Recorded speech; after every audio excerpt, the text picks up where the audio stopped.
Welcome to a live episode of Surviving the Survivor. We bring you the best guests in all of true crime. Don't forget to subscribe and smash that like button. Here's your host, Emmy Award-winning broadcaster, Joel Waldman.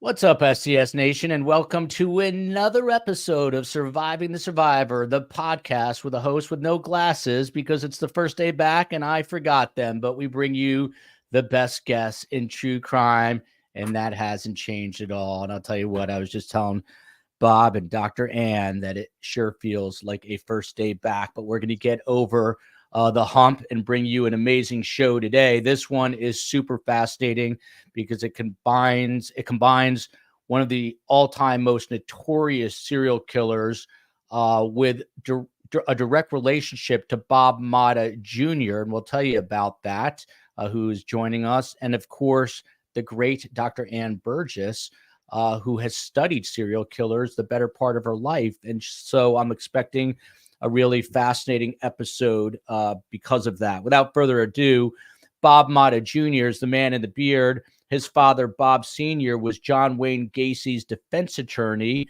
And Bob Jr. launched another podcast in addition to Defense Diaries, which paints a chilling picture of the infamous serial killer and his attempts to manipulate even his own attorneys. Now, Bob Motta Sr. said the following quote originally back in the day. He says, "It's approximately 15 and a half hours of unedited, just completely graphic audio of Gacy." He had this audio of Gacy, Bob Motta said.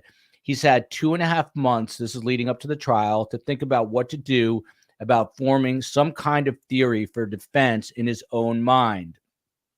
Gacy, Bob Motta Sr. says, begins to waffle, suggesting he doesn't remember most of the killings, that they may have been committed by others, or even his own alter ego, a guy he called Jack Hanley.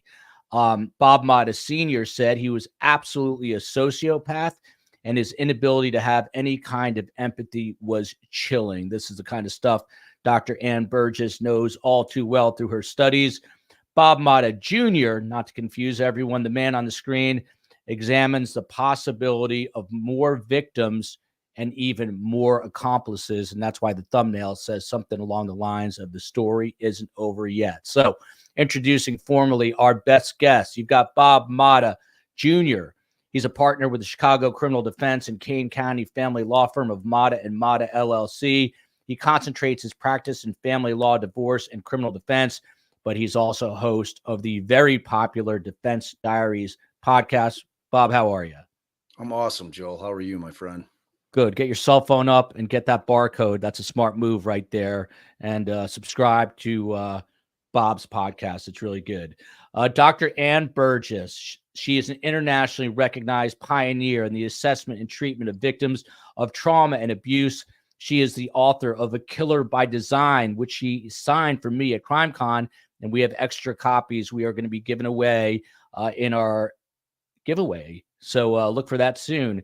In 2016, I don't think any of you can say this, she was named a living legend by the American Academy of Nursing. The super successful Netflix show Mindhunter is loosely based on her work, and Dakota Fanning and her sister right now are working on a docuseries about Dr. Ann Burgess's life. So thank you so much. Very quickly, you can support us on Patreon, on YouTube. If you're listening, please listen on the audio platform, Spotify, Audible, Apple. Please give us 5 stars there. The merch store is open for business tomorrow. Big day. No Phil and Scott tomorrow. They had a conflict, but Tim Jansen is coming back to the show, 12:30 p.m. Eastern time. We're discussing the OnlyFans murder. It's an interesting case with a woman named Courtney Clenny, who's accused of stabbing to death her boyfriend. She says it was in self-defense. Who is the real victim? We are examining that question tomorrow. Bob Motta Jr., when did you first learn of the name John Wayne Gacy? It's one of the most spooky and eerie names in all of true crime. Oddly enough, so my parents had divorced when I was young, like 5 years old, and my father had allowed my mother, who had remarried, to move out to Colorado.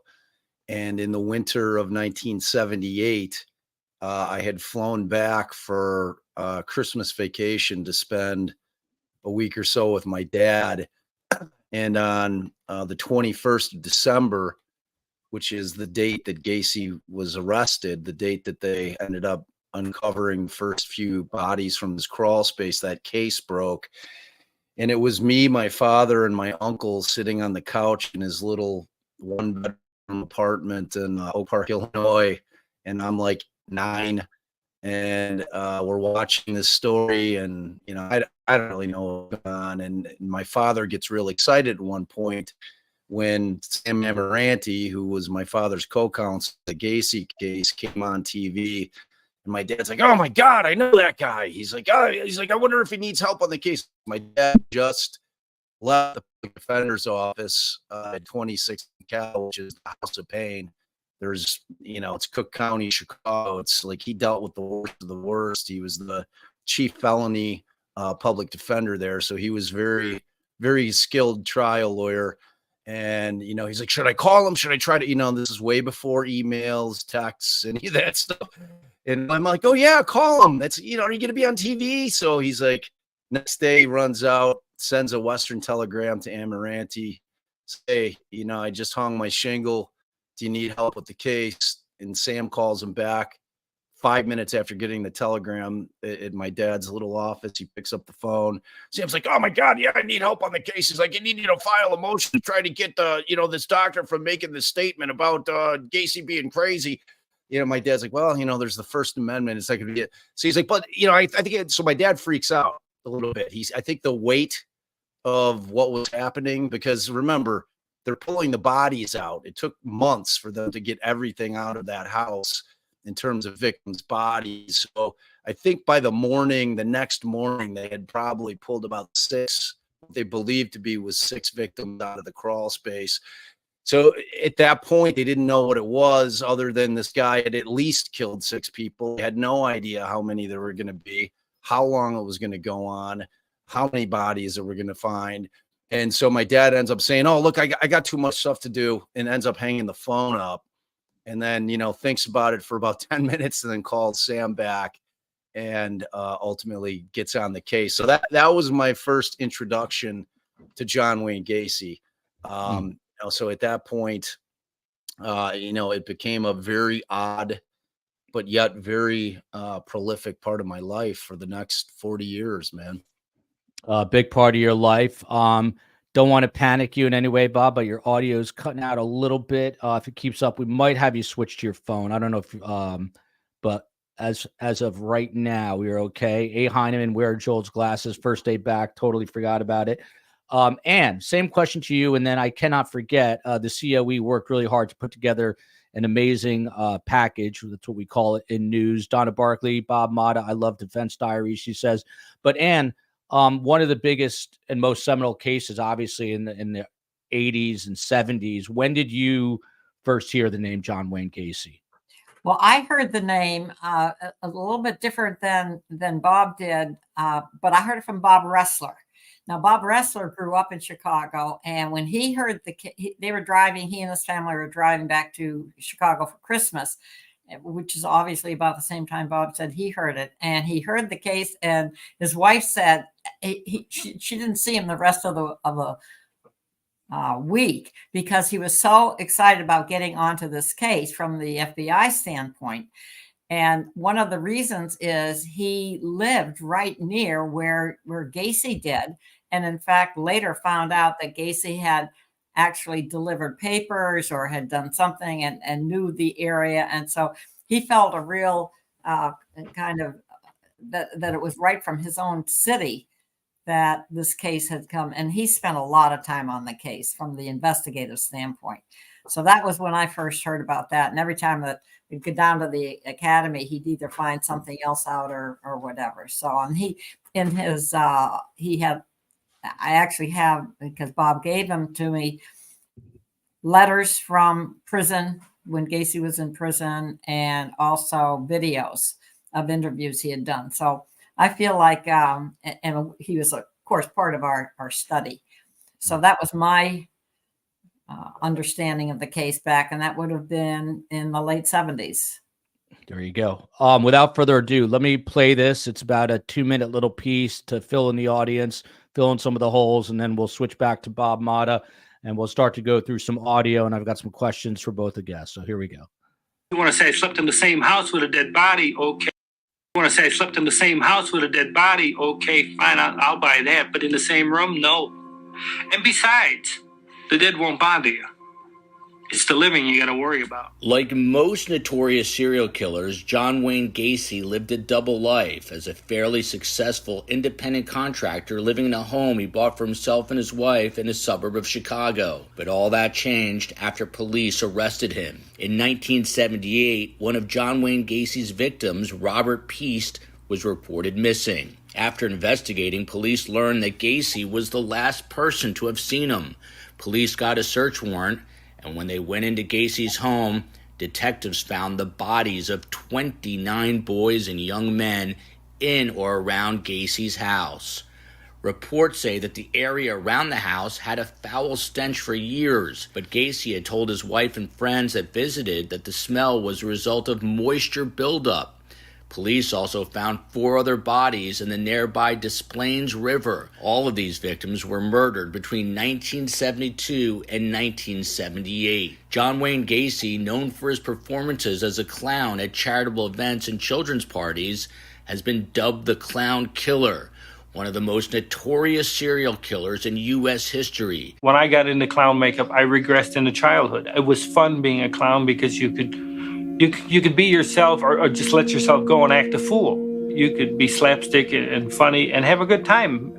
That's why I always enjoyed clowning. Clowning has taken a bad name. Gacy pleaded innocent by reason of insanity, but the jury convicted John Wayne Gacy and found him guilty of all 33 murders he was accused of. Gacy was executed by lethal injection in 1994. Only 28 of Gacy's 33 alleged victims have been conclusively identified. And there he is. So Bob Motta, the biggest and most obvious question is, are there more victims and were there accomplices in these cases? We think so. The thing about Gacy is that, so he had two kids that worked with them. And this was about, I don't know if you've ever heard of Dean Coral down in Texas, but he had predated Gacy. There was like a 1-year overlap between when Coral and one of his accomplices ended up shooting and killing him, and when Gacy is thought to have started his spree, his 8 or 6, 8. I think it predated, honestly, 72, which is when Tim McCoy was killed, the first thought to be victim. But there's this 1-year overlap. So Gacy, who was supposed to be in prison, by the way, he had picked up a 10-year bid in Iowa for basically doing the same thing that he did to all his victims in Chicago. This kid lived, and he ended up getting a 10-year bid on it, and it was a sodomy charge because they really couldn't figure it out back then. They didn't have aggravated sexual assault back then, and so he ended up getting out in 18 months. So in theory, Gacy should have been in prison for up until 1978, but unfortunately they let him out. But ultimately, when I started the podcast, which is, the Gacy tapes on Defense Diaries, and I'm listening to the tapes and I'm diving into the case really like no one else ever has. Like I've seen everything, I've read everything, but I really dug in a way that no one had ever dug in. All the police reports. I'm uncovering things, in this old Chicago cop named Bill Dorsch happened upon the podcast, and he reached out to me, and he's like, I've been looking for you for 20 years. I'm like, what do you mean? He's like, well, he's like, you're the first guy that I've ever heard that's willing to try to tell the truth about, this case and what went on with it. And, so I start getting some background on Bill Dorsch, who was an old, like I said, Chicago homicide detective. And at that point, I realized that Bill was very much of the same mindset, that we both believed that there were additional victims. And the primary reason for both of us initially was the fact that Gacy was thought to have gone dormant after McCoy, which was in 1972, his first victim. And then his next victim is thought to have been John Bukovich in 1975. So their thought process, that there being the state and law enforcement, was that he didn't kill for those 3 years.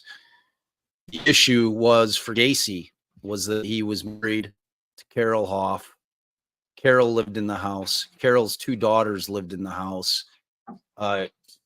Carol's mother lived in the house, and John's mother lived in the house for a period of time. So he had a lot of women and children living in that house after McCoy was killed. When Carol first moved into the house, which he had bought like 6 or 7 months prior to them getting married, Tim McCoy was down there. Now Gacy was he put down in the crawl space. He didn't understand that the body was going to smell. And when Carol moved in, she's like, my God, what is that smell?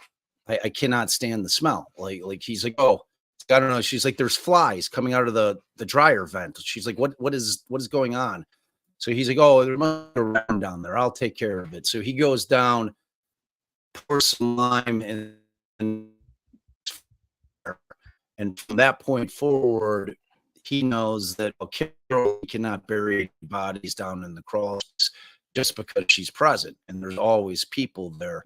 So during that time frame, he happens to be the maintenance man at an apartment building in a location in Chicago proper, at Miami and Elston. Now that particular address is pretty infamous in that there's been a sham dig that was done by the Cook County Sheriff's Police that Bill Dorsch basically bullied them into doing, and which they really didn't.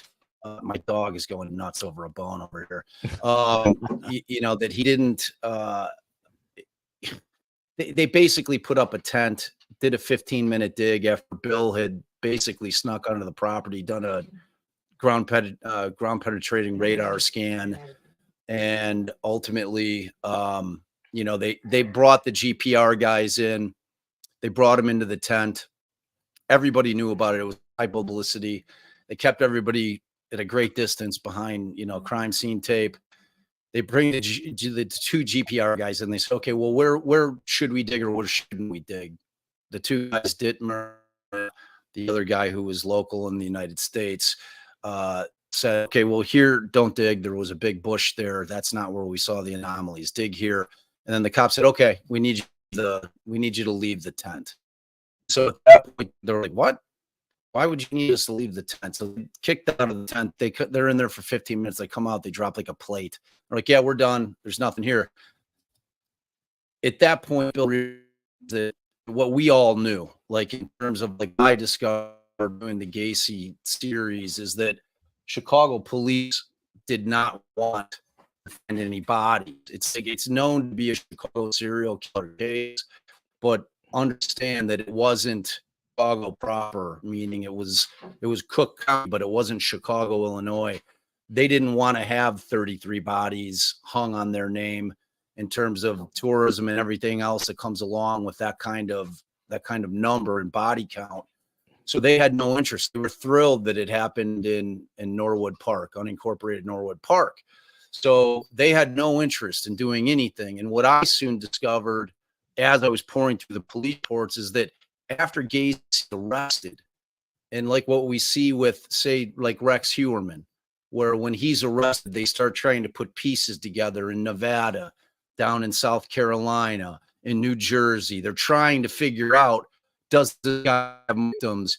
None of that was ever.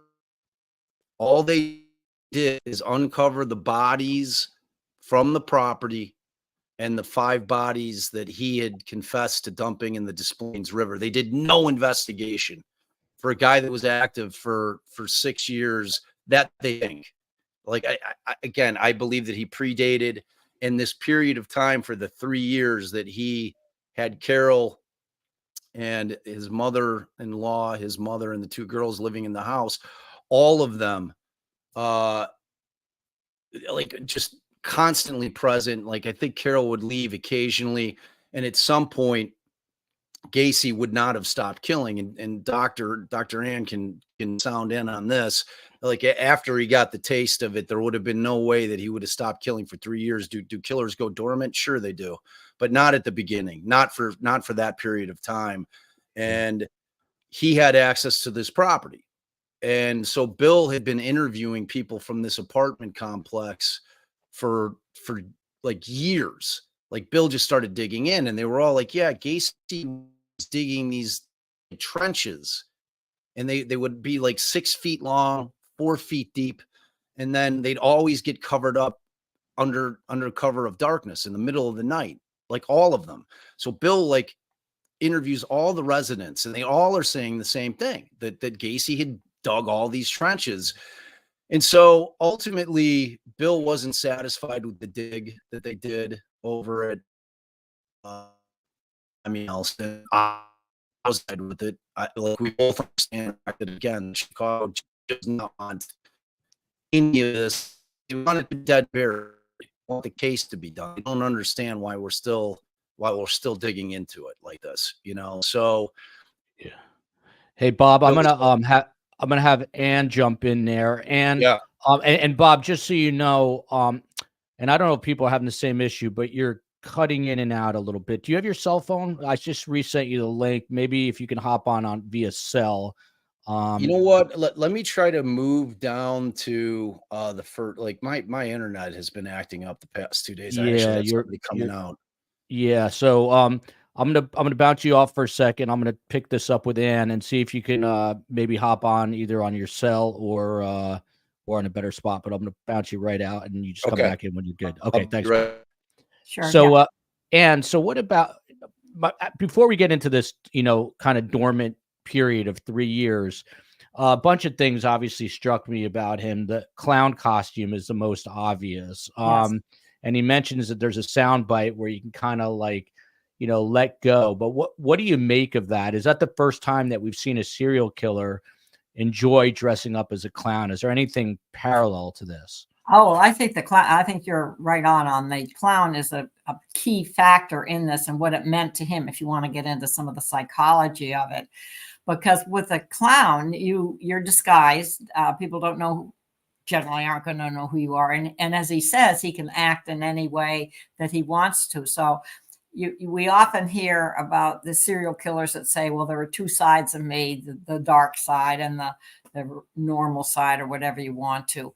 And so for Gacy, this clown outfit certainly gave him another way of pretending. And he could, if I remember some of the information, that if a child, he didn't like what a child was doing, he could be rather sadistic with them and cause them to cry or something like that. So it wasn't all that he was doing things that make you laugh or make the child laugh. So I think, and he also said that he made, instead of making rounded parts on his face, look at his mouth, the way it goes up in these sharp. Yeah. There is and that's not usually the way clowns do it. So he did things on the face, at least when he sets it up, that even shows some of the sadistic aspect to him. I just think that, and Ned Smith is right. It's really, really creepy what he did and how he played it out. And yet look at the reaction he got. People didn't necessarily see this as something negative. So that's important. And I think to go back to the 3 years that there seems to be a dormant part is, I don't agree. I would agree that that's not dormant, that he's not killing. There has to be some explanation, even though he's got all these people in his house. Where's he putting the bodies? He could well be putting the bodies elsewhere. And there's always been this question about, did he have more victims? And how about the accomplices? I think that's your question on this. And he did have 2 young men that would help to dig, so that he did have people at least were digging. Whether they were involved in any of the murders, we don't know that. But there's still so much that has not been adequately explained I think Bob tried to do a little bit of that with the way the police reaction was, and not wanting necessarily to be accounting for all of the bodies. But I know that most people that have studied this, Bob Ressler for one, I think Karen Conti also, is they really felt that there were more victims and could well have had other accomplices. I think some other people have even weighed in on that. Yeah, and I think that's what Bob is basically saying. We'll nail him down on that a little bit more. But Morgan here, M. Morgan, sadism. Wow, what made him so angry? Well, I was reading about his background. His father was an abusive alcoholic, and it says here his mother tried to shield her son from his father's abuse, which resulted in accusations that he was quote unquote a sissy and a quote unquote mama's boy who would quote unquote probably grow up queer. That's what his own father said about him. How often with these notorious serial killers do we, is there a father figure like this who is basically, evil in their own right? Yeah. Well, the interesting thing about our serial killer study is more often than not, we found the absent father. That so you have to look at it. In this case, you're saying that the father was much more involved and was more very abusive. And that, from all the reports I've seen, that's actually true. I think it's interesting. His name is that he was named after this big Western John Wayne, the masculine part. And then the father is the one that's giving him all this bad, calling him the names that he was calling him. So my question is, it sounds like there was certainly some dysfunction, the father abusive, whatever, but is that enough to have turned him into the killer? Or, as you say, where's the anger? You have to have anger in murder. So where does that come from? And when do you first see it? That's always the big question. So I don't know whether Bob Motta has any answers to that, but that is one question. And my other question, in case he could answer it, is as he increases, is it that he increases his murders because there are no witnesses or because the police are not following up carefully? Or is it just the regular, what we see in serial killers to get away with things, that it just escalates and the anger escalates and the murders escalate? Bob Motta, you care to answer either of those about like the motive and the anger? Do you know where that stemmed from? Yeah, and let me know if By the way, you're a million times better. Thank God. Good. Yeah, I appreciate you letting me move. So, doctor, in terms of the psychology and the psychiatrists that interviewed Gacy, in terms of the relationship between his father and himself was abusive. He often said, as you noted, that like his father would go down into the basement when he'd get home from work, drink heavily, and come up, and like Gacy termed it, that he was like Jekyll and Hyde. He'd come up, he'd be violent, physically, emotionally, verbally abusive to John in every single way. There was an occasion where John's mother had found a pair of her underpants under the front porch of the house, and John's father made him wear the underwear in order to shame him. He was always questioning his manhood. And then you look at the other things in terms of sexual abuse, because my father really kind of dove into that aspect of it with John, and Gacy didn't really have any memory of him being sexually abused himself as a young man. He had a couple of occurrences that sounded off.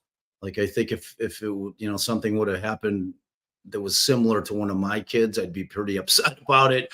But it didn't appear to be like an ongoing, full blown sexual molestation type situation. It was like a coach that was coming over to the house, and he had put John's head in his lap, but there was no actual touching that took place. But John had always stuck with them, and he had a couple of head injuries.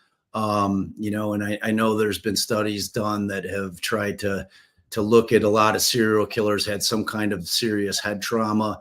Gacy did have a couple of relatively serious head injuries when he was young. In terms of what turned him, it's hard to know, you know, and back when they were, and I forget what version of the DSM they were at that point, but when Dr. Rappaport, who was the psychiatrist that they had hired to try to evaluate Gacy back then, you know, he's like, he doesn't fit into any of them like neatly. And you know, ultimately, you know, it was a really tough case in that sense because they just couldn't quantify him into any particular category as to what was wrong with him. You know, he had a diseased mind, and ultimately, you know, and that's a tough sell to a jury. You know, and then when you get to and what was the second question? So, I mean, ultimately, we don't know. You know, I mean, that's always the argument. Would it have been helpful to have studied him if he was in a mental facility? Maybe if he's going to be forthcoming. But a lot of these guys are never forthcoming in terms of, you know, when they're being interviewed.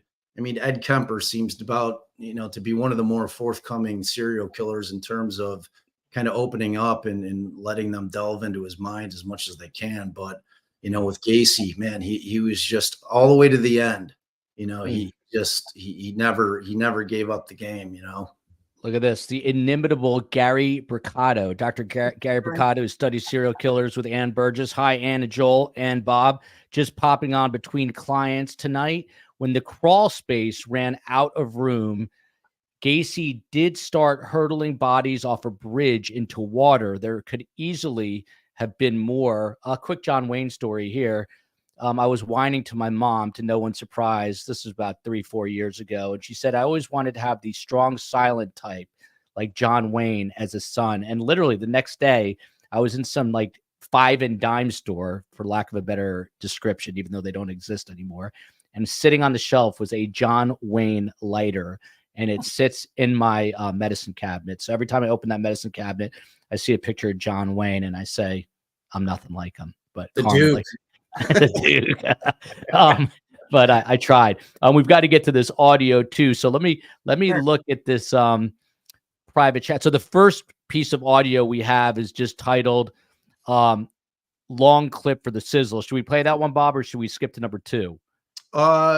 Yeah, I mean, they're all pretty fascinating, man. Let's go to how about this? Let's go to number 2, Mario. Do you feel that their deaths were their fault? Hang on one sec, Space Coast. What is this? Do you feel that their deaths were their fault? What is this about? So at this point, my father and Sam both understood, because what had happened is Gacy had given 5 confessions in the first 30 hours that he was in custody. Just started spilling his guts in 5 different occasions, ranging from, you know, an hour to a couple hours, all of them without counsel in the room. So at that point, once he starts confessing to the killings, Sam and my father realized, look, our only defense here is going to have to be the insanity defense.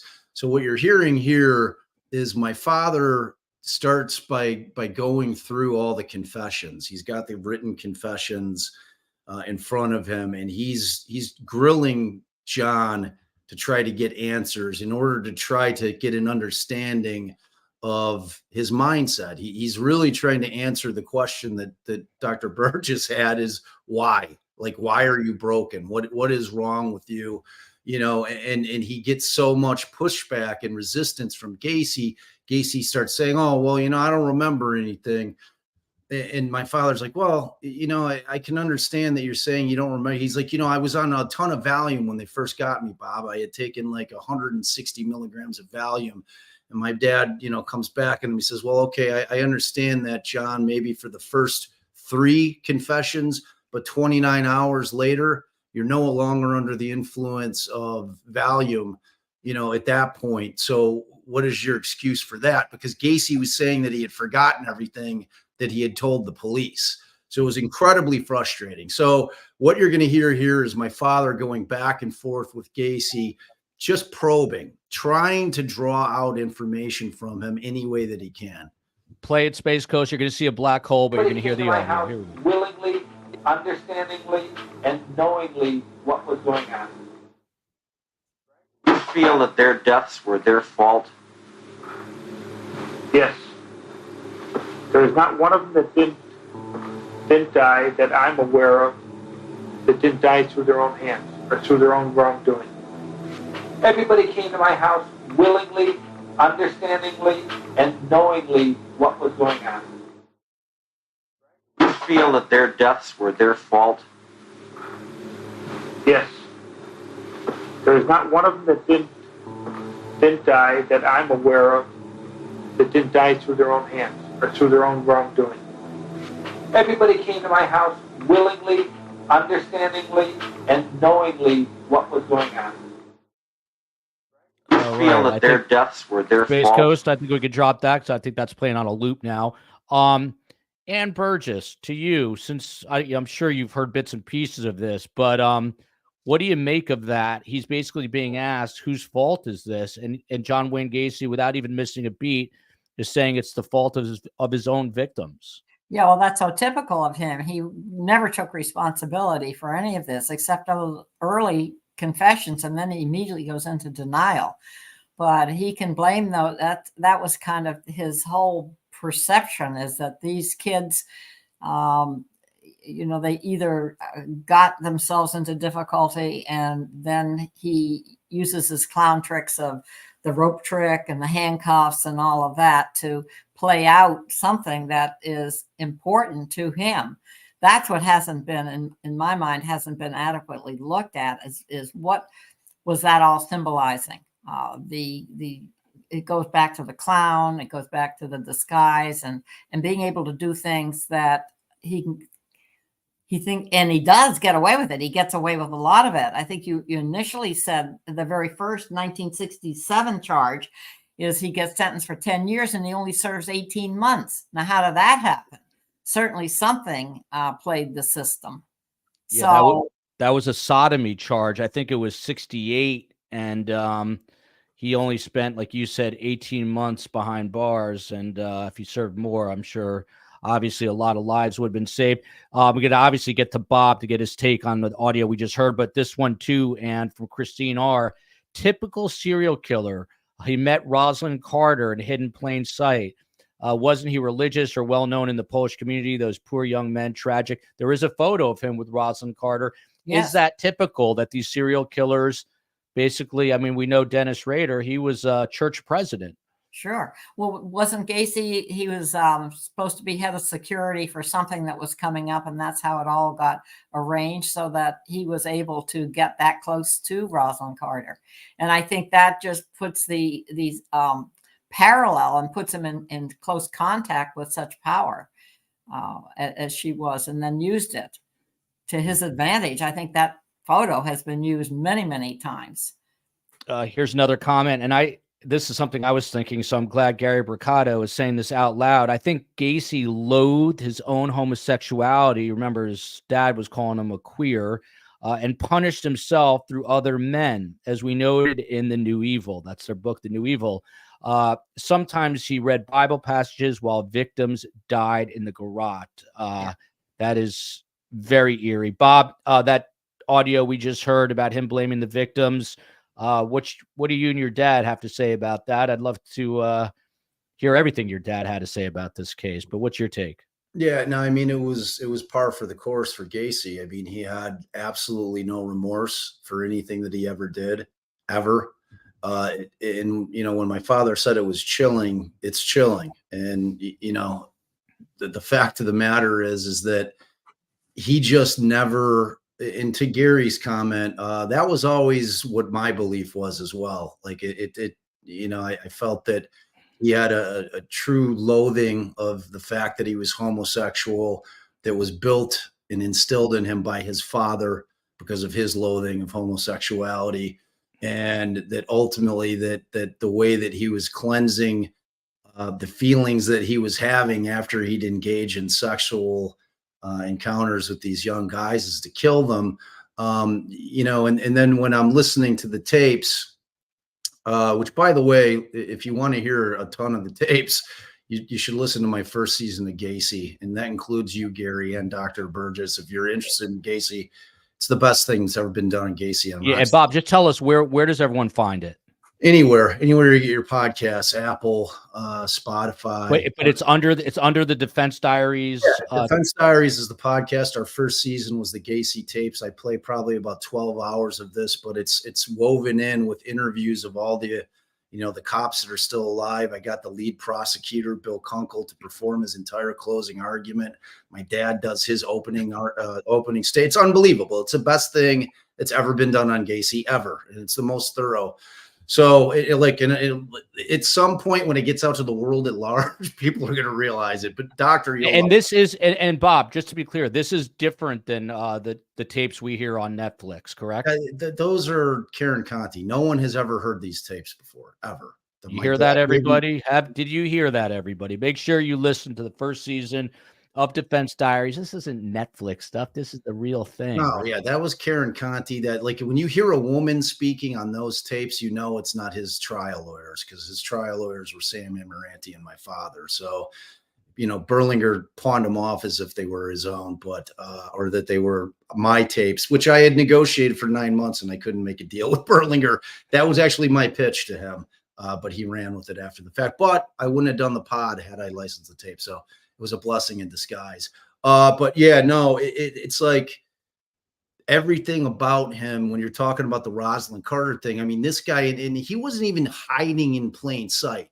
Like, this guy had picked up what it was indifference of the Chicago police. Like, he just, because a lot of these kids that would come, I think there were probably 4 different aggravated battery charges that had been filed against him between 72 and 78, where Chicago PD would just go and they'd talk to him and he'd say, oh no, he's my boyfriend, or we just had a little bit of a tiff. And this is like in 72, 73, 74, the entire climate in terms of homosexuality and like gay people back then was infinitely different than it was now. They were completely indifferent as to anything that went on that had anything to do with homosexuality back then. They just didn't care. Like, when I'm interviewing the cops 35, 40 years later, they're telling me the same thing. They're admitting it. Like, we just didn't care. It's like it was a gay fight. We didn't care about it. It didn't matter to us. It was like a couple of guys getting in fights, and they're gay. Like, it's just like, it was disgusting the way that they treated it back then. And ultimately that resulted in Gacy feeling like he was bulletproof. So what Dr. Ann was saying in terms of, it was a combination of all those things. When he finally divorces Carol in 1976, that is when he ramps it up, because he has got that graveyard where it's so easy for him to dispose of the bodies up until, and like Gary said, it's true, he ran out of room. He had 27 in the crawl and he had buried 2 on the property proper. And then he started dumping them in the Des Plaines River up until he's basically stopped with Rob Peast, and our thing is that we believe there's more. Like, aside from the Miami and Elston property, we've got 3 other locations that we have not disclosed that we believe that Bob, if you had to put a number on it, how many more victims do you think there are? He gave a number to Rafael Tovar, who we interviewed, of 45.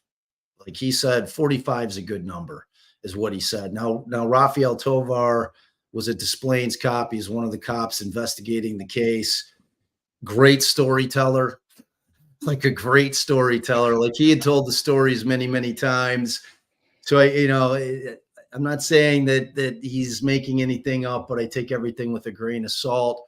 But in terms of just factually trying to put together, with common sense, the fact that he goes this 3 years and they think he's dormant and he has access to this property. And remember, Gacy was a contractor, and his typical thing was that he was rehabbing pharmacies. Like, and he was going all over the country, or really all over the Midwest, Kansas City. He was in Michigan. He was in Wisconsin all the time. He had a property that he had access to, that he went up to the Wisconsin property all the time. None of these places were ever searched. None of them.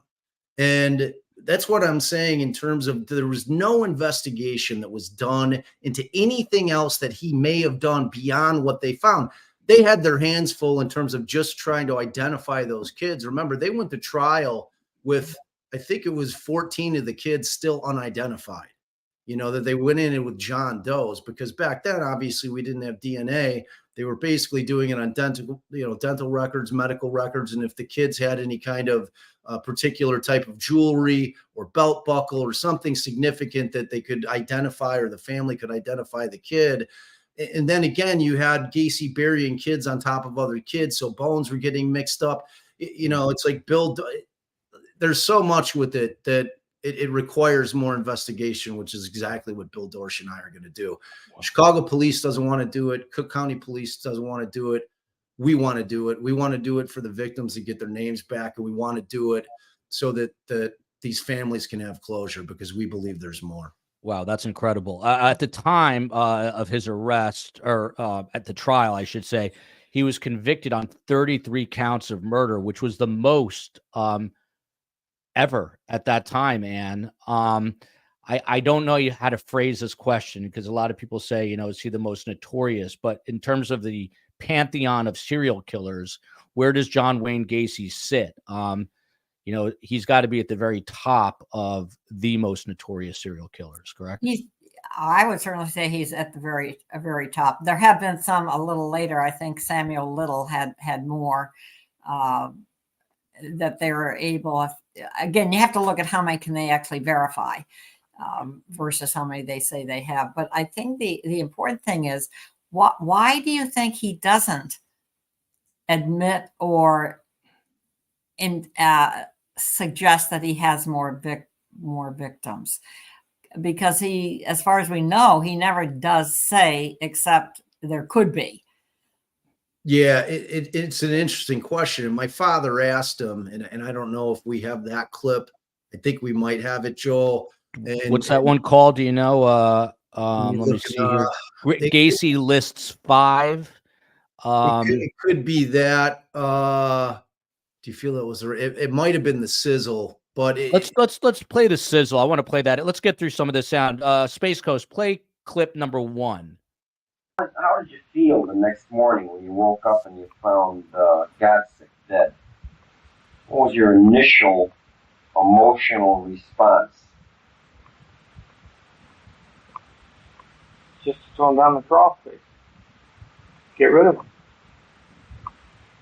Did you question yourself as to why it was done? Nope. Do you ever remember feeling remorse for any of this? What was your most overwhelming feeling? Fear? Remorse?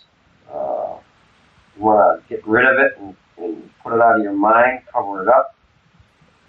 Even once you bury somebody, it was already gone. There was no feeling. Because Bob and Hank, for the most part, even like today, I don't believe I killed anybody, but yet I know I did, or I took part in it. When you found the body the next morning, did you ever think, well, Jesus, there's already 3 down there, or there's already 7 down there? Do you have a number? Have a count in your mind? No. Did you ever think when you were going out at night that possibly you'd end up with another body the next morning? Did you ever think about that? When you're going out, say like you're gonna leave the house and have a few drinks somewhere? Well, yeah. In this last year here, I kept telling myself that I got to keep myself busy, so that I don't have time to go down by the park. Stay away from down there. Don't go down by the lakefront. Did you ever try to figure out in your own mind what was happening to you? See, because like in my own neighborhood, or even along the streets, or like Montrose or Lawrence or anything, or even anywhere in Norwich, if I seen hitchhikers or that, I would not pick up nobody around my house. I would not pick up nobody in my own neighborhood. Did you ever, during the course of your days, did you think about this? Did you think about the bodies under your house? Did you think about what you probably had done, even though you didn't remember it specifically? Was it on your mind a lot during the day? None of it was. I mean, the only all right. Once the burial was done,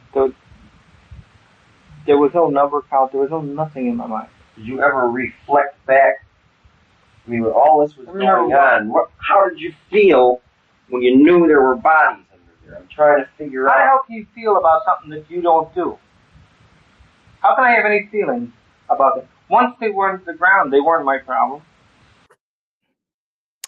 That is creepy to say the least. I almost hit a deer up in Canada this vacation. I'm still thinking about that deer that I basically missed by a hair, and kids thought it was exciting. I didn't. And it happened while we were talking about deer crossings of all things. But Dr. Ann Burgess, this guy is, talking about them like I don't know, like they're domino games, like it's a game. Like he has absolutely no emotion. I mean, the least amount of emotion possible. How is that possible? Right. Well, that's the whole point. That's what he is, that he doesn't think of anything. There's nothing in his head. And as long as he says he didn't do it, he doesn't have to do anything. My question is, many of the serial killers we looked at in our study were able to talk about the thoughts they had, the fantasies, if you will. Does he ever admit to any fantasies? I've never heard that he has. And it sounds like the interview, they really tried to get at that very well, but he just keeps avoiding it and denying it. And that's your psychopath. Yeah. No Bob, feeling. My dad grills him, doctor. No, you need to listen to the podcast, because you're going to find it fascinating, because that's the 15 hours of my father going at him, trying to get into his mind. And again, it's Gacy with the constant pushback, and there's some of these interactions where my father's like, if you're getting angry with me, John, I don't care, I'm not afraid. And if you've tried to formulate what you think our defense is on your behalf, you're wrong. You're not helping yourself. If you think that you're helping yourself by answering the questions the way that you're answering them, you're incorrect. Like the pushback on it, there's never been tapes like this where you're hearing an attorney, the defense attorney, preparing the guy for trial. And Gacy, he'll slip up occasionally. Because the 5 that he would talk about were the 5 that he admitted to the cops. And then he would talk about, and he was adamant that he wasn't gay. He said, anytime that anyone called him gay or homosexual, he said, no, I'm bisexual. That's don't call me homosexual. He's like, and he has this conversation. He's like, I would never kiss a man. To me, that's disgusting. But he's like the sexual act. He's like, I never feel affection for a man. He's like, it's just pure sex. That's what it is for me. Yeah. And it's like trying to get into his mind where it's just a steel trap. And he, what makes him the scariest of all was you have BTK, you have the guys that were kind of hiding in plain sight. Gacy was open and notorious. He was the Democratic precinct captain. That's how he swung the thing with Carolyn or with Rosalind Carter. If the cops if the Secret Service had done their job, they would have seen that he had a felony charge. He should never have gotten that pass. Yet he schmoozed his way in, because that's what he did. He was the equivalent to Norm on Cheers, for our older viewers out there who may remember what Cheers was. Anytime Gacy walked up, John, it's he was a very affable guy. It's well known that he had the big parties with all the big wigs from around the area. The 3rd District lawyers, judges would all come over to the house. He'd have parties over his graveyard that was his home. During 4th of July, where it was like a 1776 themed party where they're all dressed up with powdered wigs. The guy just was the scariest apex predator I've ever seen, because he just did not care. It had zero effect on him in a way that it never resonated with him ever, even till the point where he's the day before he's getting executed. It never dawns on him the horror that he's befallen thousands of people, because you can't just think about the victims themselves. You have to think about the reach of every victim and their families and their loved ones and their friends and their acquaintances, all those lost souls and the damage that he did, and the guy just could care less. Yeah. No, Bob, Ned Smith wants to know if Gacy agreed to be taped, and I want to know, what did your dad kind of say to you behind closed doors about trying to work on a defense for this guy? It must have been impossible because he kept, like, hitting. Ned, it was he did agree to tape, of course. I mean, we're talking an old school, rectangular push button tape recorder. The sound, like on this, the sound is rough because these were 40-year-old cassette tapes. They sound amazing compared to what they originally sounded like, because my producer, Darren Wood, spent hundreds of hours cleaning those tapes. Like the first clip we played sounded better than the second clip, because that second clip came from a tape that it's our dreaded tape. It's the February 3rd tape where the sound is brutal. But with the real question I think that Ned is asking is, how are we playing it? Because privilege survives death. Attorney-client privilege survives death. And the answer is that Gacy waived privilege in terms of that's how he thought Sam and my father were going to get paid for the case. Because remember, they were private attorneys. They weren't public defenders. So Gacy thought they were going to get a book or a movie deal, and then that's how they were going to get paid their fees. So he waived privilege all the way back then. Which, he wasn't my client. I always could have played the tapes, but I was never going to jam my father up by playing the tapes.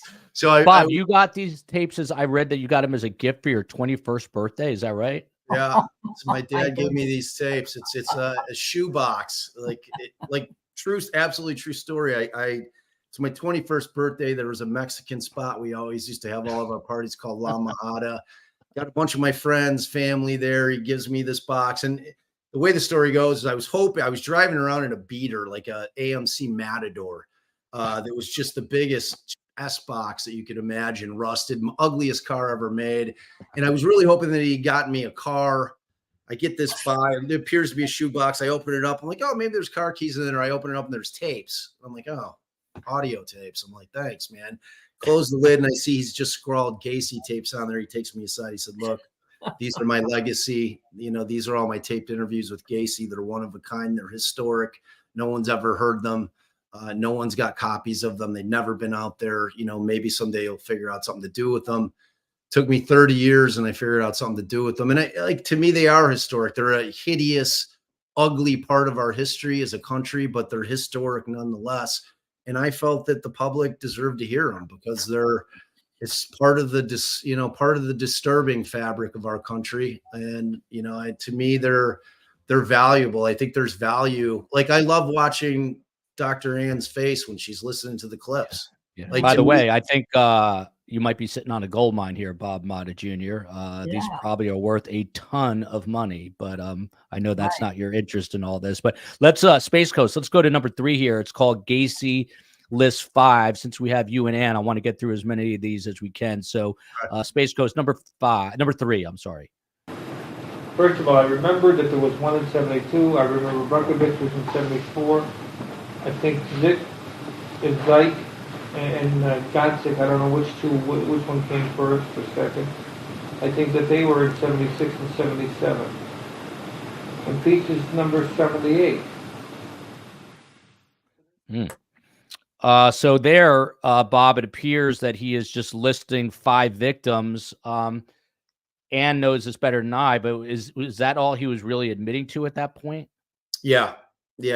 So the way that Gacy played this is when he came in and gave the multiple confessions, ultimately he named 5.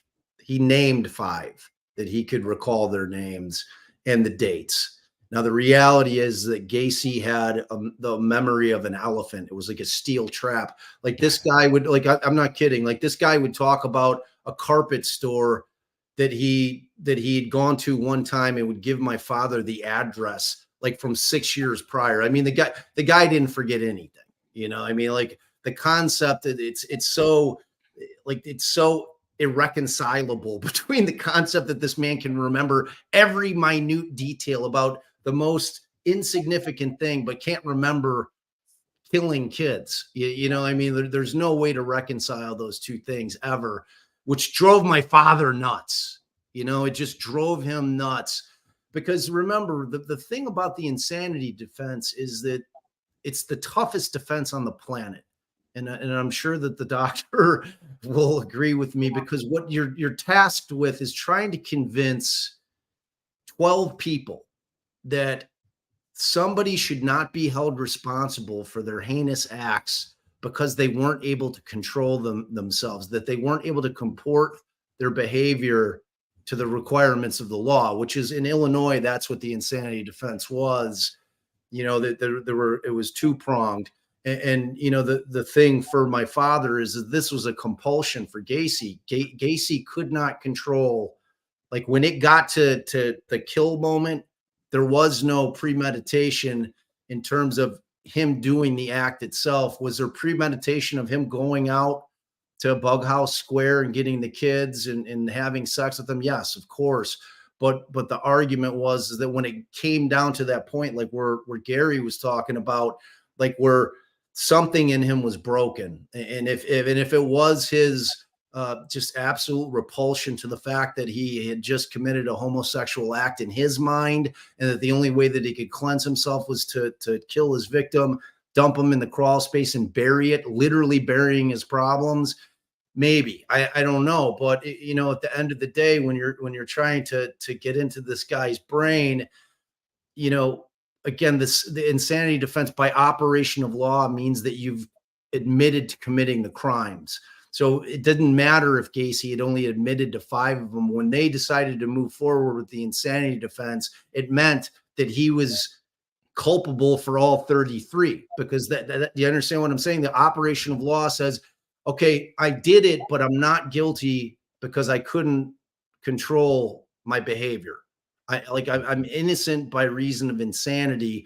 So I'm admitting that I did those things, but I have to be found not guilty because my mind was so diseased that I wasn't able to control myself. And trying to sell that to 12 jurors, 12 people from Rockford, Illinois, who are sitting there listening to victim after victim after victim. And Bill Kunkel brought in the lead prosecutor, like literally brought in the frame of the crawl space and stuck it in the middle of the courtroom.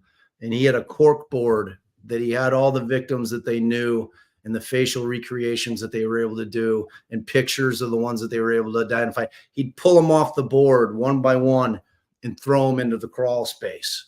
It was like devastating. I don't care. In my father's opening statement was so eloquent. It's one of the most beautiful things that I've ever heard said in terms of trying to explain the insanity defense and trying to get lay people to understand that this man's mind was so diseased that he couldn't control what he was doing. But like to get people off an eye for an eye when he's got 33 victims, it ain't happening. Like people are just not willing to go there. That's why it's the toughest defense. Did your dad feel like he lost, Bob? No, my father felt like he did his job. You know what I mean? It's like this wasn't a thing where, like the axiom is true. There was no bringing back the victims. Killing Gacy wasn't going to ultimately allow for any of these young men to walk back through the doors of their homes. They were gone. It's that argument: does killing him serve any other purpose than mere revenge? Probably not. But that's how we choose in some states to punish people. And like it's a concept that a lot of people are on board with.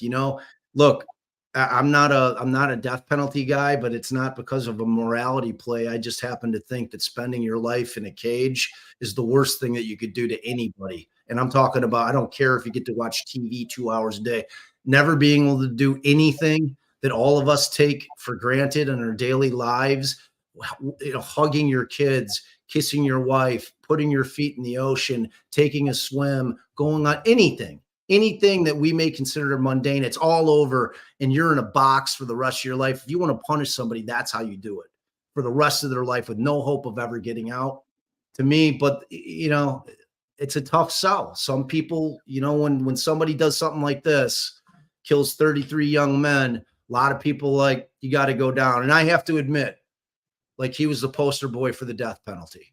You know, if there was ever to be somebody that we were probably better off that he was just ridded off the earth, it was probably Gacy, you know. Yeah. So, by the way, someone, Bob, asked earlier if your dad was able to speak to him prior to the execution, which was May 10th, 1994.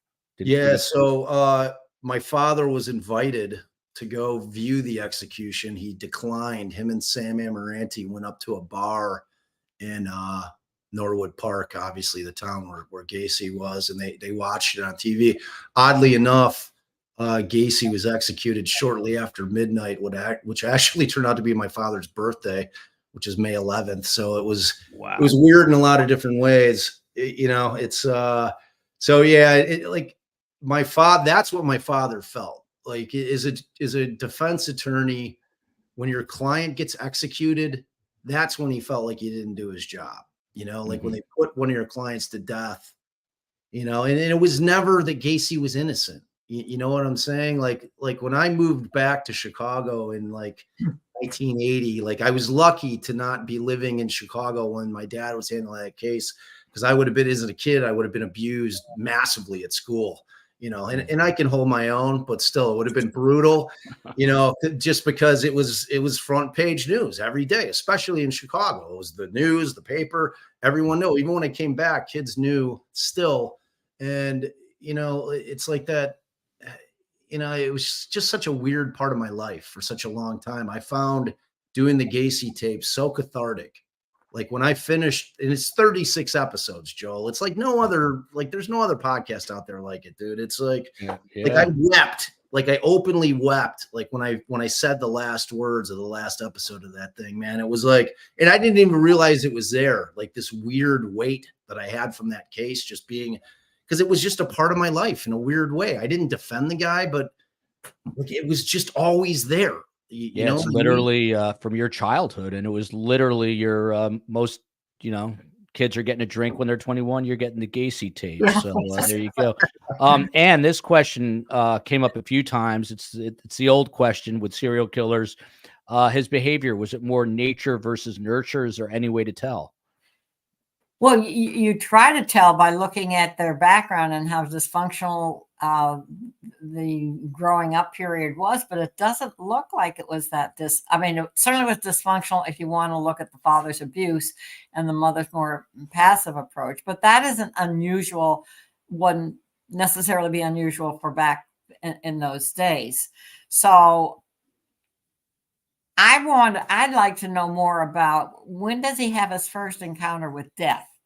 Because he does remember, and when he's out in Las Vegas, he stays in this mortuary or something like that, not necessarily sleeping in the coffins with the victims. He makes that very clear, but he's there, and you certainly have the smell and so forth. It's very different. So I'd like to know if there was any history there of losing someone important to him. The other question is, how do you think he saw your father? Because as I listened to the tapes, your father is being very, very strong, very aggressive, if you will, asking the questions. And you really, it's the first time I've heard Gacy be so, he's not strong. I've certainly heard him on tapes in different ways. So is he reminding him of someone, your father? Is this the father he didn't have, he should have had, et cetera, that kind of thing? Yeah, no, that's fascinating insight. So it was interesting. What was really interesting is that my father would go to, and he was housed at Cermak Memorial, which was the mental facility, the mental wing of the Cook County Jail. So, and like he sat in there like a king, like he had cigars, you know, just being the giant piece of shit, pardon my French, that Gacy was, you know. But like the tapes, in terms of the interviews, always, aside from the first interview when Sam and my father were there together, every one of the tapes that I have is my father alone with Gacy, because my father and Sam were two very different attorneys. My father's brilliant, and I'm not saying that Sam's not, but my dad is. And like in terms of his back and forth with Gacy, was unbelievable. Like all the tapes are like that. And so where I got the insight into what you're asking about is I have a few other tapes where it's Sam in there with Gacy, and they would talk about nuts and bolts. Like I have a tape where Sam's talking about the book and movie deal and how he's going to get paid. And he's like, talk about the sex, John. What about the sex, John? You know, and my dad's trying to like dive into the nuts and the bolts of the insanity defense. And, you know, like Gacy says, he's like, well, Bob's a smart lawyer. You know, Bob's a really smart lawyer. He's a really good lawyer, you know. So Gacy got the sense that, and when you listen to this tape, when they're destroying Gacy's house by way of necessity, so they had filed a motion in order to try to preserve it because Gacy sitting in that cell, so to speak, at Cermak Memorial had every belief that he was going to be walking out of there one day completely. Like he completely believed that he was going to get out of prison or that he was going to get out of whatever mental facility they put him in. He thought he was going to hoodwink him. He's like, you know, when I get out, I'm probably going to end up, you know, kind of falling off the map a little bit. You know, I'm not going to be like how I was before while I was all out in the public. I'll probably pick up another trade because I was really good at everything. You know, I could do a little bit of everything. Like the guy was just so warped, you know, that I think he saw my dad as the vessel. Like if there was going to be the way that he was going to get away with this out of the two lawyers that were handling the case, I think he saw my father as the vessel as to his way out of it. Yeah. You know, and it was like, it's just, it's a strange thing. And, you know, cause like Joel, to kind of go back, like going into my podcast, I was hoping that, you know, I'd be able to get my dad on there constantly, you know, cause conceptually I didn't know how to do it. I had the tapes. I just wouldn't want to throw the tapes on and just play the tapes and then talk about it like kind of what we're doing tonight, which would have been moderately interesting for an episode or two. So I decided to get the entire case file. I went and got the entire trial transcript. It took my wife and I forever to scan the entire transcript. And I dug into the whole case, like the entire thing. I started. And Bob's wife's a lawyer too. She is. And so we like, I'm digging up every single person that will interview with me. So I interviewed every single cop that was still alive. Wow. And like, you know, what we uncovered, and I'm not going to give a spoiler on it. Everyone should listen to it because if you know anything about Gacy and you think that you know that case, you don't. Because what we uncovered about that photo receipt, which was the most famous piece of property or evidence in the case, which is ultimately the piece of evidence that got them the second warrant to get into that house when they found the bodies, what we uncovered about it is unbelievable. It's like, it blew, like when it happened, I was like sitting there, I literally was picking my skull up off the table. I was like, oh my God, I have to put my skull back together. Because you guys better listen to the first season of Defense Diaries, the Gacy tapes. I want to get to a little bit more. Couple questions about your dad, Bob, from Cleveland Rocks. Bob, when you were a kid, did you notice how your dad was affected, if at all, listening to all of this as part of his job? That's one. And then did Gacy have any lasting effects on your dad? So when it was happening, and it's kind of a misnomer about defense attorneys. Like, you know, I've handled some pretty horrific cases, the Anthony Garcia thing out of Omaha. You know, he was ultimately convicted of murdering 4 people. He was a doctor, you know, and when you sit in the room with these guys, you know, you don't feel fear, you know, it's like, it's just, you just don't, at least I didn't. And I did, and Allison didn't, you know, like when we were trying the case, my dad never felt fear because you're in there doing a job. And when you're so immersed in a case like this, and when you have a case like this, everything else falls to the wayside. There is no other case other than this case. So it was his every waking moment. And the fact of the matter is that, you know, they were quasi celebrities at that point. You know, like if the internet existed then, like it did now, I mean, the guy would have been like a star, you know, but it was like, so that he had these two kind of competing things where, you know, all of the people in his profession knew of them and were like, wow, what a case, what a case, what a case. So he was getting plaudits from the legal world, getting hate from the public because everybody always imputes the horrid acts of the actor onto their attorneys. It's one of the tough things about being a defense attorney. And, but he knew that he had a job to do. And my father was amazing at being able to compartmentalize, his job away from, the morality of what's going on in his mind. I mean, and as a criminal defense attorney, you have to be able to do that, and Gacy was unusual because of the fact that it was a situation where that your client did it. A lot of times, like the first thing my father told me coming out of law school and knew that I was going to be a criminal defense attorney, he's like, I never asked your client if they did it. It's irrelevant to your job. And, frankly, for two reasons. One, I could never put him on the stand if he told me something different and I came up with an alternate defense. But more importantly, in order for me to be able to look myself in the mirror, put my morality in check, if I'm asking somebody, especially if I'm defending somebody who has been, accused of doing some pretty horrific things, it's a tough gig hearing them admit to it and then plunging forward with the defense. I don't need to hear it. What I need to do is make sure that the cops did their jobs properly, that the prosecutor's doing their job properly, that my client understands his rights, and that my client's getting a fair trial. And if I do all those things, I've done my job properly, because ultimately at the end of the day, in this elusive search for justice that we have, you try to do the best you can within the parameters of the system. And you hope for everybody's sake, the victims and the accused, that you get the right guy. And the only way that you can do that is by testing the evidence at trial. You know what I mean? So it's like, that's the way I go about it. Like bad guys don't get away that often. It's just facts. And in most cases don't go to trial. We all deal in the worlds of trials. So I think that most true crime fans think that everything goes to trial. 98% of stuff is pled out. That's reality. So, but yeah, like my father definitely, it stuck with him. He said the case, like his famous line was, he did two things. He blamed me because I said, yeah, Dad, call Sam, when I was 10. He's like, yeah, I blame you. And he said it ruined his life. It ruined his career, So like those two things, he kind of walked that back when I finally interviewed him. But after hearing it for 40 years, he's like, yeah, the case destroyed my life. Because with all these guys, it's one of those cases, because it never dies, because of its historic value, it just never goes away. And he never wrote a book or anything. He never.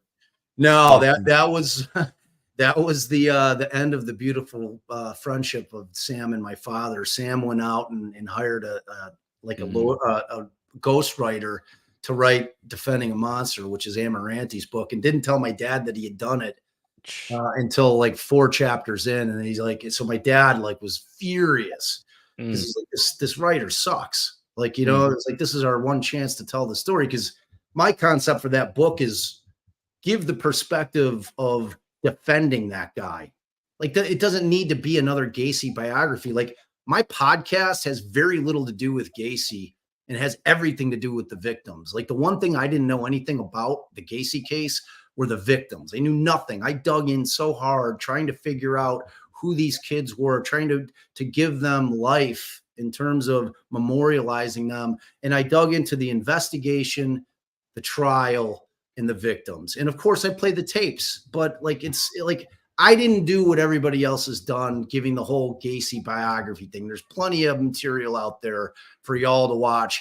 If you're like, Gacy's not my thing, or it's none of what you think it's going to be. It's just I want to try to get to 2 more quick clips here. Number 4, Space Coast, play number 4. It's called To Bury People. How did you feel? I would think that Rocky had dug down there before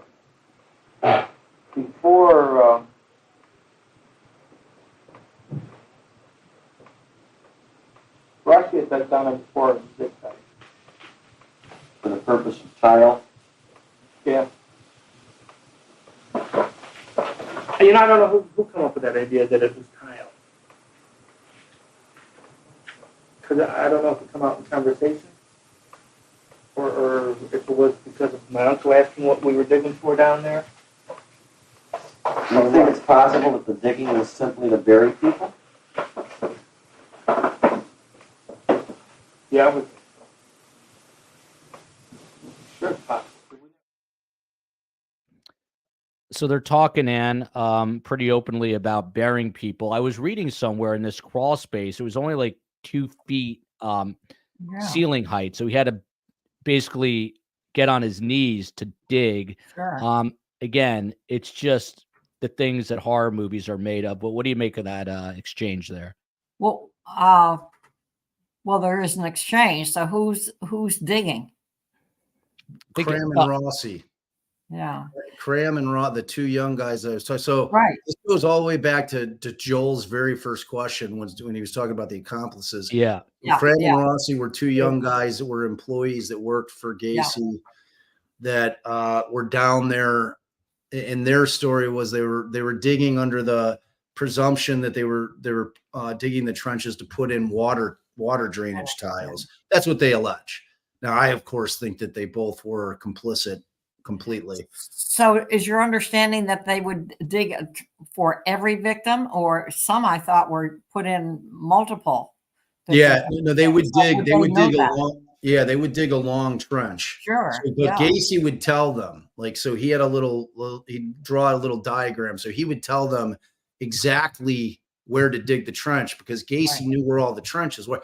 Like I said, Gacy never forgot anything. I know. You know, like he just never forgot it. He knew where when Gacy in I think it was his third confession, that's when he draws the little crawl space map. So for the guy who can't remember anything, I can't remember killing all these guys, but let me draw you this map of the crawl space where every single body is going to be. So like he would have them down there digging. And Mike Rossi, a little bit of an aside about him.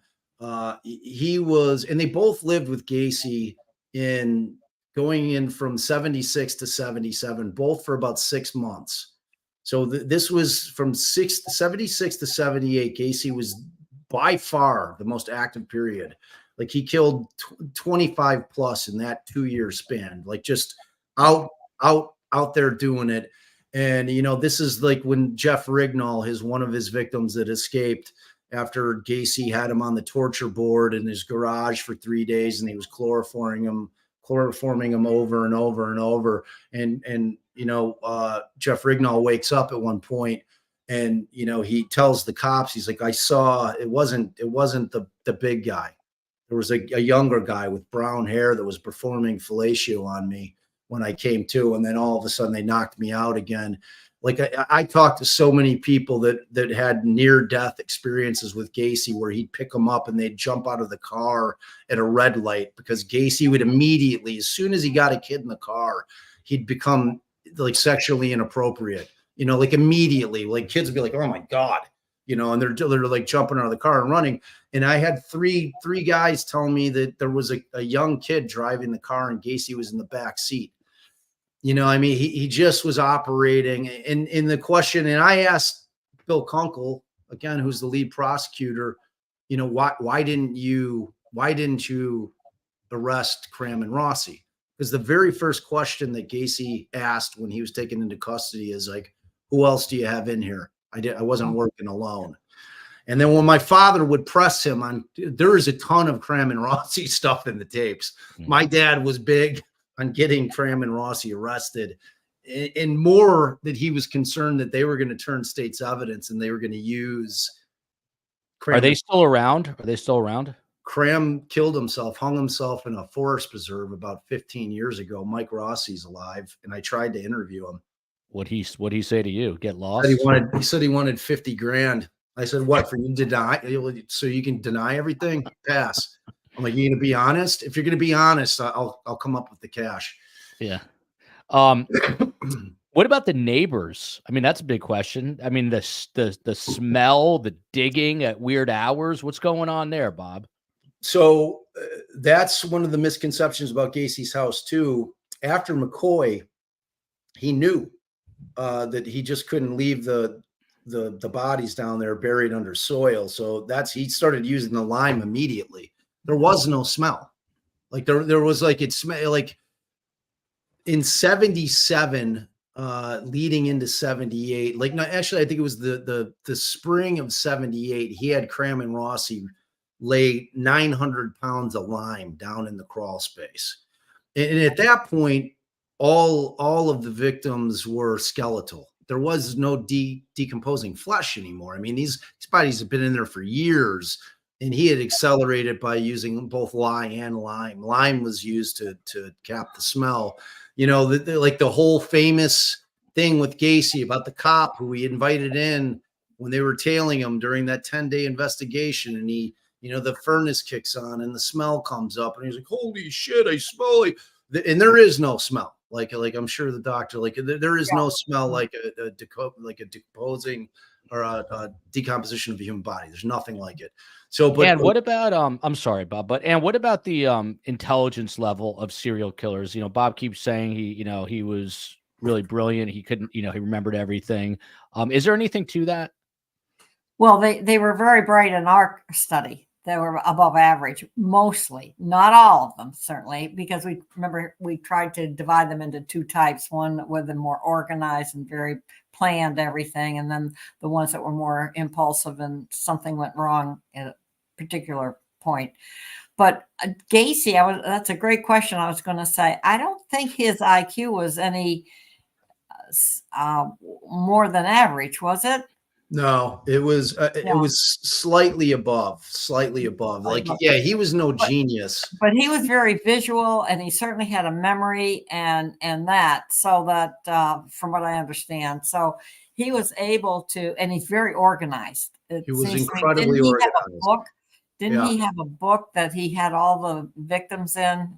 And yeah, when Wrestler did that 94 interview, he pulled out his big book. But in life, like in terms of his business, like if we were to equate what he made in his contracting business back in the 70s, would be the equivalent to about $750,000 a year. Like the guy, he never slept. Like he was like when I call him an apex predator, unlike any that I've ever seen, he worked like a dog. Like, I mean, his business was incredibly successful. And then he, like, his kill time was 4 or 5 a.m. because after he worked all day, like through the night, like he'd be visiting his jobs and his job sites up until 1, 2 in the morning. And then he'd go out, and that's when he would troll. And like, just so people understand, he had 2 pools. Like his MO was the kind of the forlorn, the street hustler kids that were out there that had lost their way, that were doing anything that they could to survive. Those kids were his targets, but also kids that worked for him. Like there were multiple employees that were employees of his that he ended up killing. So like he had a type more than anything, And by the way, this is a quote from Bob Motta Sr. I kind of love this quote. Sort of the old Chicago style. He asked Gacy, "How in the hell did you dig in 2 feet?"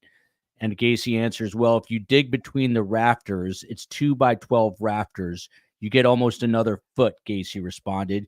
"You'd have to be on your knees, and you'd have to chop it with a spade, dig with your hands." So Gacy, your dad, I think, said he was always, quote unquote, the smartest guy in the room, or at least he thought he was. Yeah. He had an answer for everything. But in that case, he was digging with his hands. There you go. The COE pulling up that shot.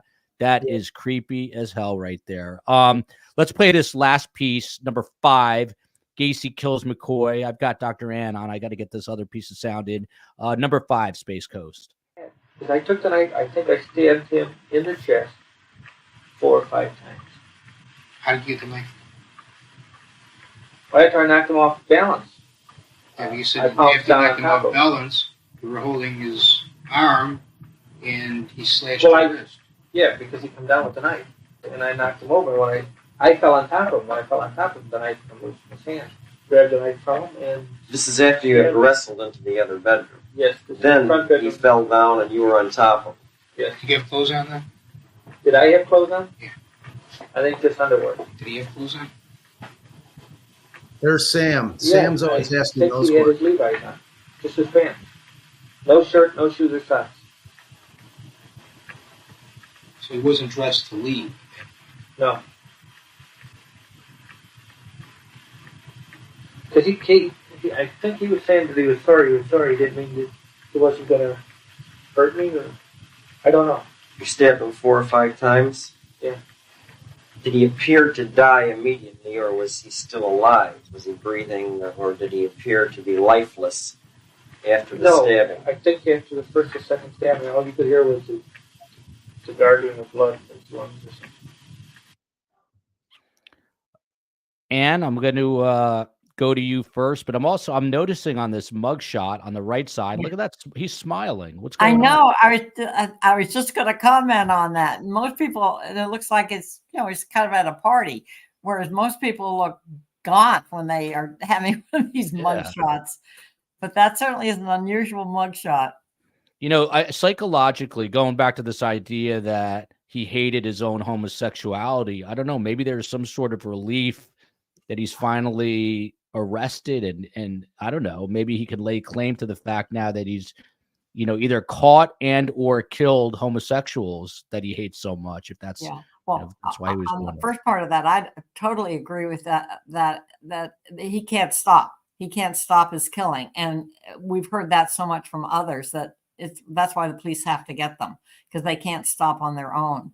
I think the second part, though, is certainly the narcissism that he has. He's got narcissism with a capital N.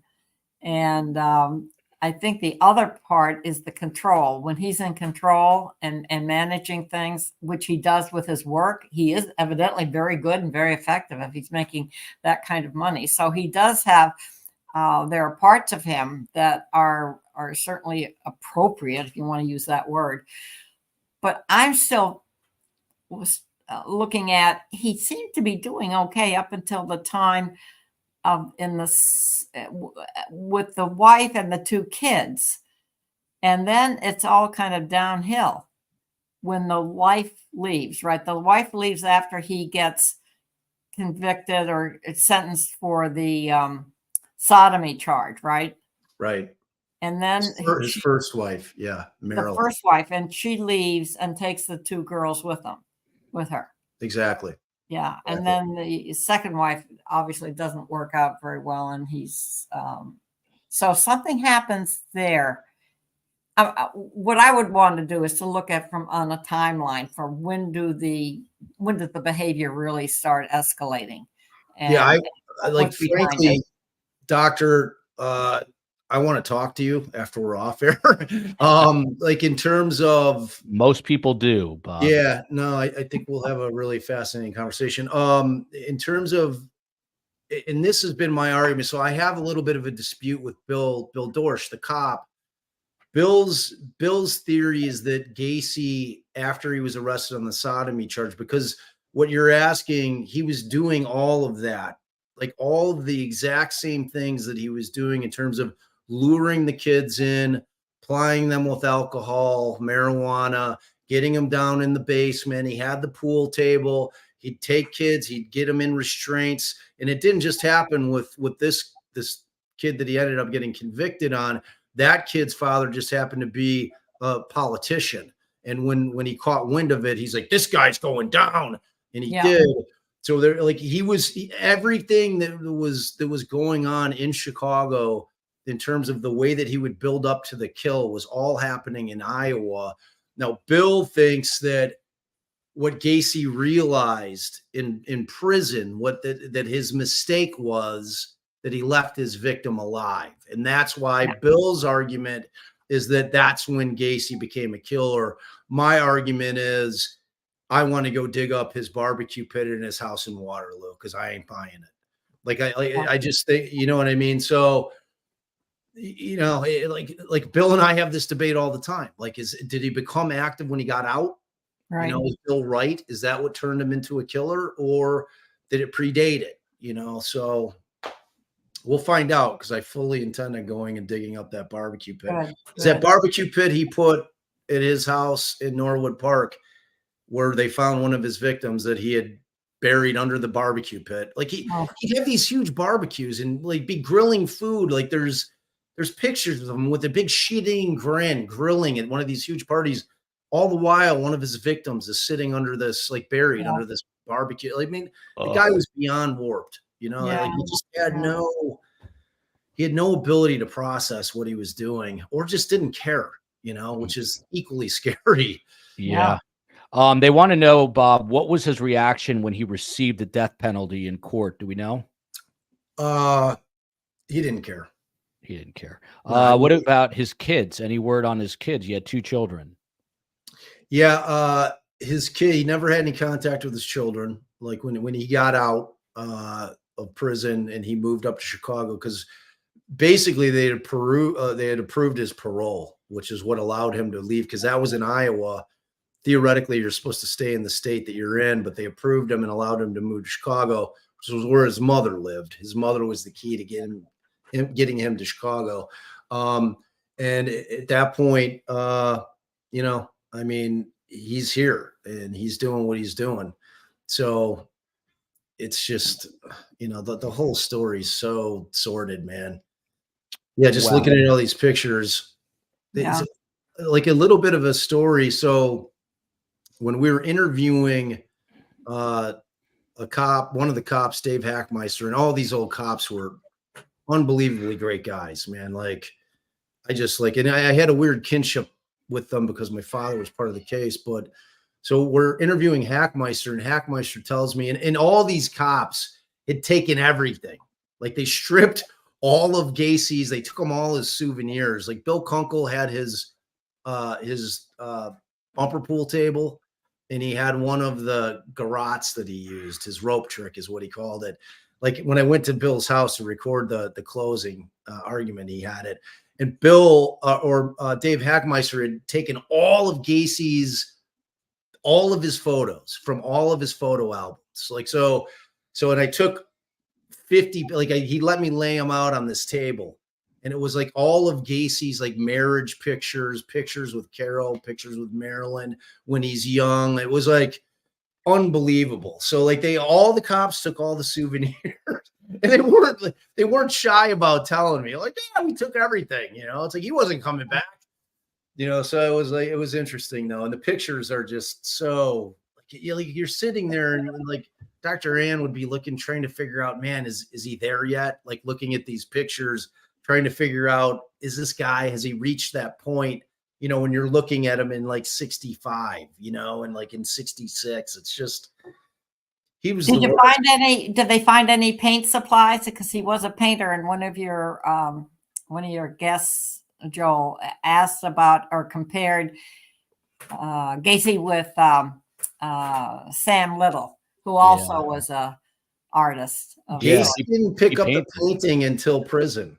Oh, okay. Yeah, he was that clowning thing. Yeah, he took very seriously. Like I know if people watch the Dahmer thing that he decided to at the end episode of the Dahmer series that came out on Netflix, that Ryan Murphy had like introduced Gacy into it at the very end, and that he had Gacy killing one of his victims in his clown garb.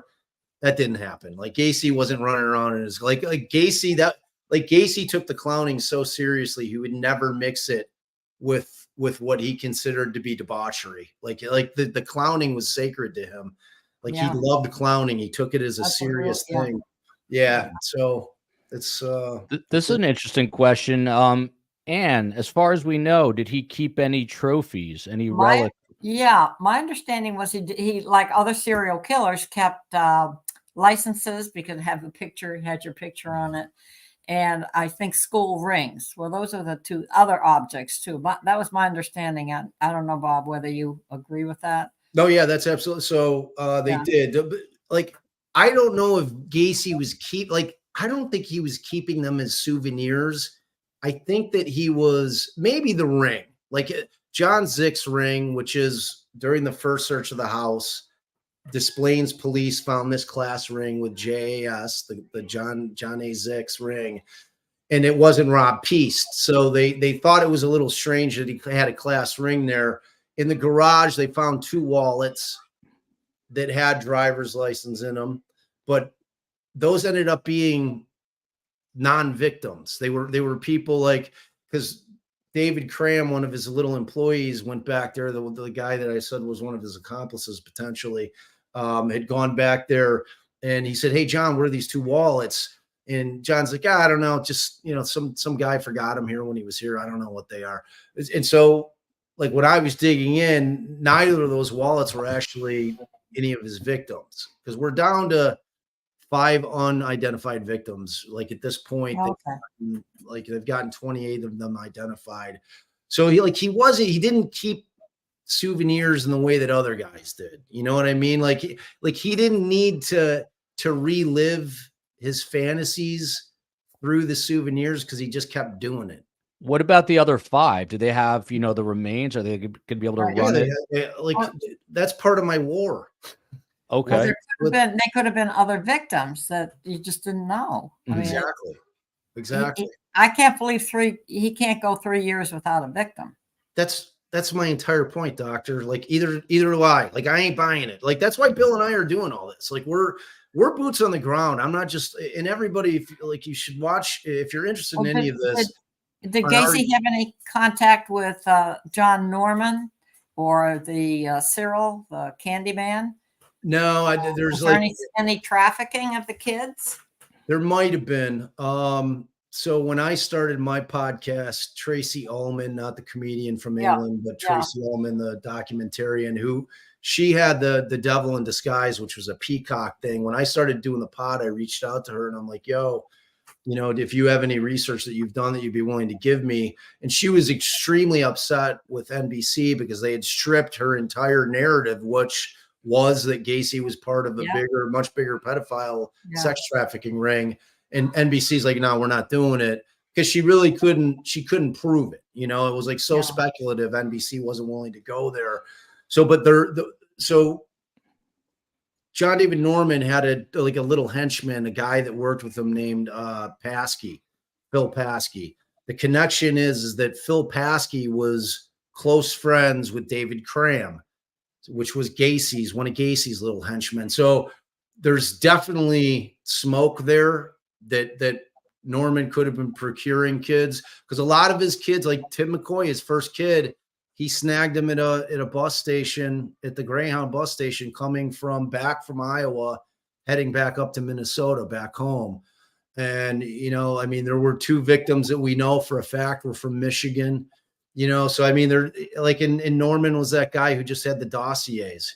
The unfortunate thing is that they destroyed all of Norman's files, where Bill and I probably would have loved to have been able to go on there and cross-reference to, go into NamUs and see if there's missing kids there that happen to be in any of those files of his, and kind of as a jump off point. So, it's unfortunate, but apparently they destroyed all that stuff. Yeah. There are some of the victims. This is creepy. Trixie's Creations for You. In 1969, my aunt took a photo of Gacy as Pogo the Clown holding my cousin at a block party. Imagine that. Wow. That's insane. Mad Marcia says there have to be other victims elsewhere. Exactly what Ann was just talking about. This is what fascinates me. Was there any way Gacy knew of Dean Carroll or some other ring? Where did he get such similar ideas? Caroline Miller, Gacy probably had victims from LaGrange to Oak Park to Cicero to Hinsdale to Elmhurst, Illinois. So as I said in the thumbnail, the story is probably far from over. Here's another one. Did they check for missing boys in Iowa as we start to wrap this up? Do we know if they searched Iowa at all, Bob? That's where you got. They didn't do anything. Investigators. That's my entire point. Like that's what I've been saying. If people came in late, law enforcement did nothing. Nothing. Literally, I'm working with an old Chicago cop, and we're doing it. We're going to actually do the digs. If I have to pay the property owner at Miami and Elston I'm going to try to appeal to his human nature and say, look, do you want to be potentially a heroic human being? Like if somebody came to me and said, hey, I think that there might be victims buried on your property. Do you mind if we check to see if they're there? I'd say without question. Nobody would have to pay me to do it because I care about humanity. So we'll see how it plays out, but I'm going to get it done. Bill and I are going to get it done one way. Like Bill's 80. Like Bill, like this has been Bill's thing for 20 plus years. Like Bill's like, Bob, I'm getting old. Like we got to do this. And I want to our YouTube channel. You need to get Ann Burgess on with you. She's young and has more energy than both of us put together. I'm all about it. Ann, I'll definitely be reaching out to Dr. Burgess. There's no question about it. But if y'all need to, so I'm not as big as Joel at STS here, but we have our podcast, our channel, Defense Diaries podcast. We've got our YouTube channel. I have a lot of content with Bill Dorsch on there, with the interviews of the people that lived in the building where we believe that Gacy buried some bodies. It's pretty interesting. Check it out. I'm sure that you guys have the link for our podcast channel. So look at Grant Lloyd. He just said, get Ann a shovel. She's down. For those of you who have been living under a rock, Dr. Ann Burgess, she is an internationally recognized pioneer in the assessment and treatment of victims of trauma and abuse. She is the author of A Killer by Design. In 2016, she was named a living legend by the American Academy of Nursing. And the Netflix show Mindhunter is loosely based on her work, and she wrote a blurb for my book. So yes, I cannot thank Ann enough for doing that. So I've got a living legend who wrote a blurb. Dr. Ann, your final thoughts tonight on all this? I think you've just kind of scratched the surface of what really should be done. I think this is an age-old question on, does he have more victims? And I think the answer is yes, for more people that I've heard from, and certainly the accomplices, that or the contacts or something. There's much more to this than just John Wayne Gacy. Love the name John Wayne, right? Never lived up to it though, right? 100%. Did he embarrass that name? I think. Yeah, and I think it's just tragic that we don't have a lot of cases where you have young boys or males in general. So that I think it really heightens the importance of victims and how young males can suffer just as much as we really should be paying our attention to both males and females. So I thank Bob for bringing the case and Joel for bringing it on his show.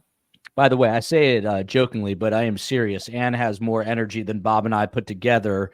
And it's fascinating because she's still so interested in all of these things. I can only hope that in 10 years from now, when I am her age, I will have as much interest and zest for life. Bob Motta, looking tired, unlike Ann Burgess. He is a criminal defense attorney. Tired. It's bad lighting. He's the host. He's the host of Defense Diaries podcast. First season is all about John Wayne, not the Cowboy Gacy. Your final thoughts, Bob? Well, first of all, it was an absolute honor and pleasure to be on with Dr. Burgess. You are a brilliant mind, and I love that. It was I really enjoyed doing this with you. So thank you for being on with us. And look, I mean, we're not going to rest until if we find no victims, then I'm happy. If we find one victim that I consider it to be well worth all the effort that we're putting into it, if I can give that family closure and that victim their name back. So, I mean, we're going to be doing this and we're boots on the ground with it. So, I mean, I hope that we can get some support out there in terms of we want people to be aware of it, because originally Bill and I we didn't want to do it out in the sunlight because we were afraid law enforcement was going to try to cap us off at the knees. At some point, we just became, we don't care, and I feel like we're going to need public pressure at some point if we get resistance from law enforcement, because fact of the matter is, if we find bones, the first call I have to make is to law enforcement to come over and process the scene. But at that point, they're forced to do what they should have been doing for 40 years. So kudos to you, Bob, not letting the story die and still advocating for the victims. So extra kudos. Great guest tonight. Just subscribe to Bob's channel. You all should. Thank you. Thank you both for being here. We will see you tomorrow, 12:30 p.m. Eastern time, switching gears to the OnlyFans murder out of course, Miami, because it's OnlyFans. Tim Jansen will be back 12:30 p.m. Eastern time tomorrow. It is the story of Courtney Clenny and her boyfriend. Until then, love you, America. Love you, Boston, Massachusetts. Love you, Chicago, Illinois. Love you, Canada, and everywhere near and far between. Stick around, guests.